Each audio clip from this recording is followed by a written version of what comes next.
Bonjour, donc me voici de retour sur YouTube après un an d'absence avec des vidéos que j'espère de meilleure qualité parce que je me suis acheté un matos de compète, une webcam HD. Donc je regarde sur le côté, je vous explique tout de suite pourquoi. C'est parce que ma webcam est ici, au-dessus de mon miroir, et en fait l'écran de mon ordi est là, à côté. Donc je vérifie de temps en temps si on me voit bien, mais je pense que l'habitude va venir et qu'après j'arrêterai de faire ça. Donc aujourd'hui, je vais vous proposer un tuto teint. Donc vous allez avoir pas mal de tutos teint parce que comme pour mes fidèles lectrices de mon blog, et puis pour les filles qui me découvrent sur YouTube, bah, je vous salue déjà. Mais sinon pour les fidèles lectrices de mon blog, vous allez découvrir, j'ai beaucoup de fond de teint. C'est une maladie chez moi. Et donc bah, je vais vous faire voir ma méthode d'application pour chaque fond de teint en fait. Et donc aujourd'hui, donc on va faire une première vidéo teint avec le fond de teint Charles Clos de Nars. Et ensuite, je vais vous faire voir aussi comment je pose mon blush, comment je fais mon contour, comment je pose mon anti-cerne. Pareil, j'en ai plein, donc vous en verrez plein. Aujourd'hui, c'est un anti-cerne Revlon. Et ensuite, on va faire un maquillage des yeux, que je me fais très souvent au quotidien, parce que j'aime bien. Vous allez voir, il est très très simple à faire et il donne un super joli résultat. Et je vais vous faire voir comment je mets du rouge à lèvres rouge. Alors ça fera sûrement 2 vidéos à la suite pour tenir dans le minutage réglementaire de YouTube. Et on commence tout de suite. Voilà. Donc j'ai posé de la crème hydratante sur mon visage pour commencer. Donc c'est la crème Caderme que je suis en train de tester en ce moment. Je vous en reparlerai sur mon blog. La crème de jour Caderme. J'attache ma frange. Voilà. Et donc ensuite j'applique autour des yeux le fluide réducteur. On le voit bien, là, anti-cerne de Caderme, qui est un truc qui est complètement démentiel, je vais vous le faire voir. Donc c'est un anti-cerne, voilà, mais qui est teinté. Donc on l'applique sur le contour de l'œil et ça commence déjà à estomper les cernes. Et surtout, parfois quand on n'est pas très cerné, bon là c'est carrément pas mon cas, mais quand on n'est pas très cerné, ça suffit même à estomper bien, tellement bien les cernes qu'on n'a pas besoin d'ajouter l'anti-cerne derrière. Mais surtout moi, c'est de faire, c'est que ça estompe les veines bleues que j'ai sous les yeux. J'ai tellement la peau fine qu'en fait j'ai des veines bleues sous les yeux et ça, plus l'anti-cerne par-dessus, ça les estompe pas mal. En plus, ça contient de la capa élastique, qui a des propriétés anti-rides et ça contient des agents anti-rides et anti-cerne et anti-poche, décongestionnants.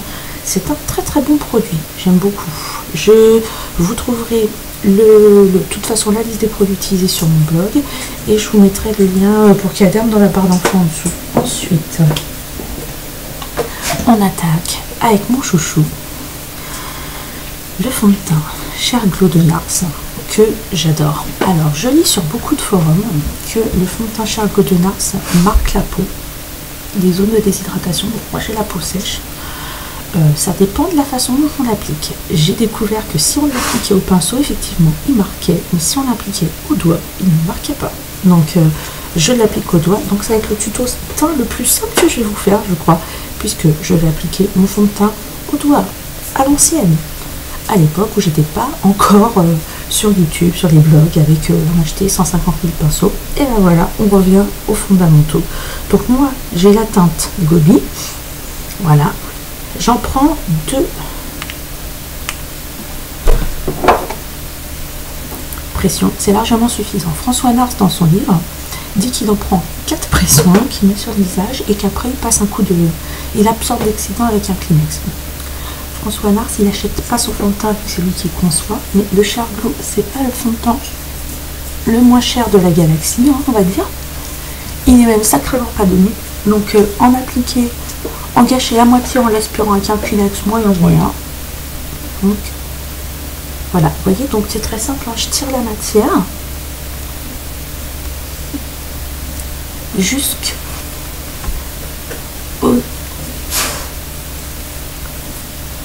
Vous allez me dire si elle fait ça à chaque fois, super quoi. Bah ouais, mais qu'est-ce que vous voulez, c'est la seule façon que j'ai trouvé de l'appliquer pour qu'il marque pas. Voilà. Et ensuite, je tapote pour bien le fixer.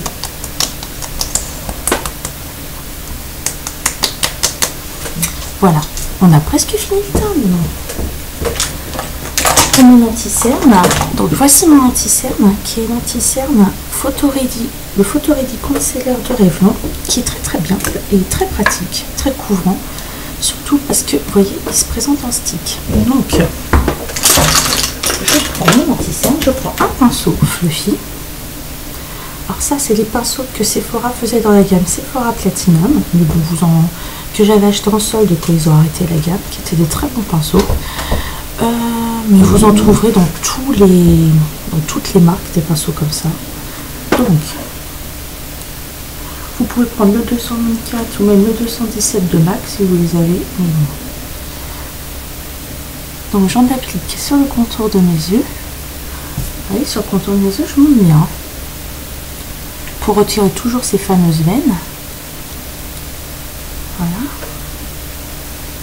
Et sur les cicatrices, malheureusement ça, comme je suis une ancienne acnéique, les cicatrices j'en ai pas mal,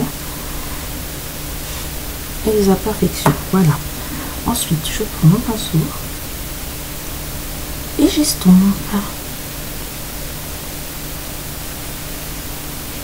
Je remonte bien au creux à l'intérieur parce que c'est là que c'est le plus bleu, hein.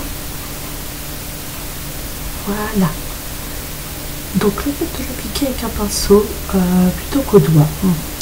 Pareil, ça dépend des anti-cernes. Par exemple, dans une prochaine vidéo, je vous ferai voir l'anti-cerne de Laura Mercier. Là, je le pose au doigt parce que je trouve qu'il est mieux au doigt. Mais celui-là, je l'aime bien au pinceau. Je trouve qu'il estompe pas mal. Et puis,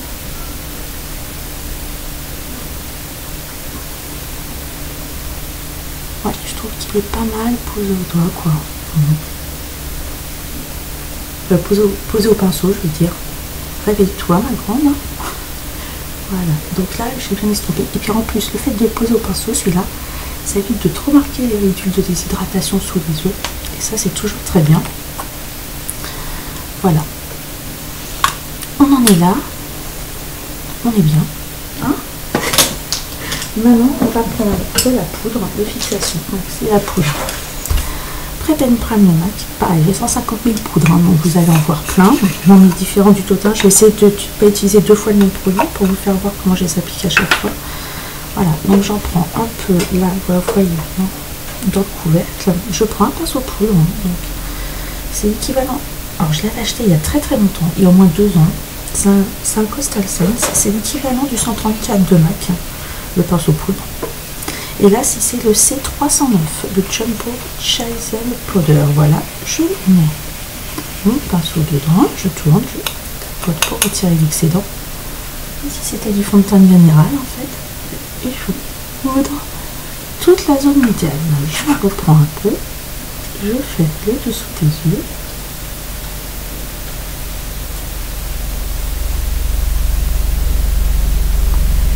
Et voilà. C'est fini. On n'a pas besoin de mettre une tonne de poudre parce que ça fait un effet kaki. Voilà, hein, exactement.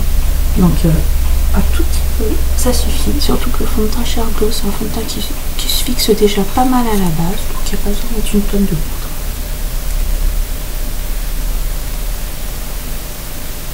Voilà. Maintenant, je vais vous faire voir comment je pose mon blush.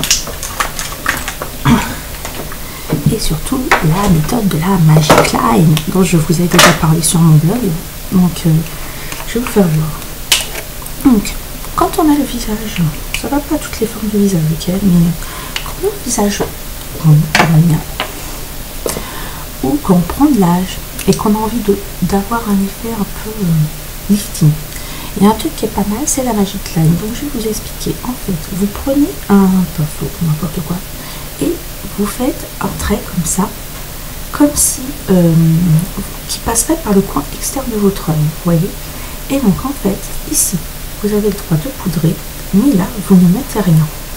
Et ça va immédiatement lifter, remonter votre visage.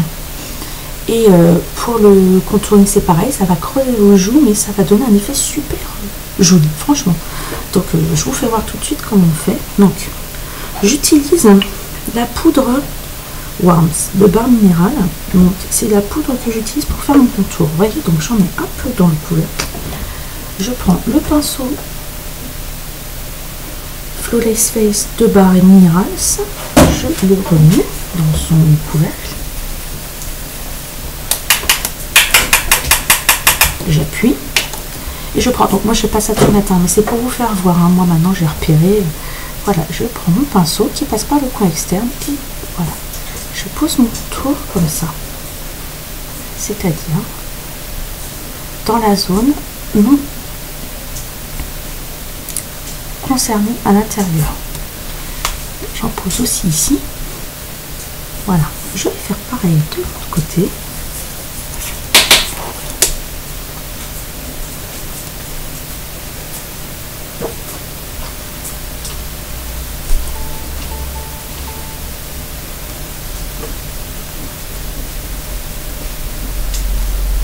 Voilà, donc vous voyez tout de suite ça creuse le visage, mais sans trop marquer.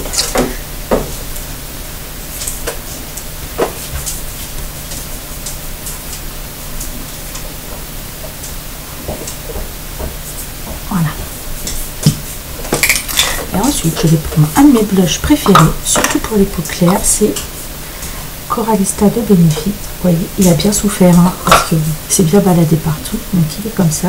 C'est un pêche rosé qui est magnifique sur les peaux claires. Donc je prends un pinceau, c'est le Tempered Brush de Barre Minerals. Donc je prends pareil, je secoue comme d'hab. Hein. Et alors là pareil, toujours la Magic Line. On reprend le pinceau, voilà, et on applique en remontant vers la tempe. Et en fondant bien.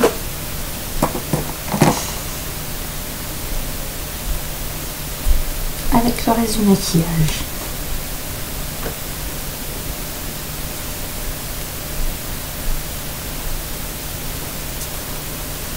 Voilà.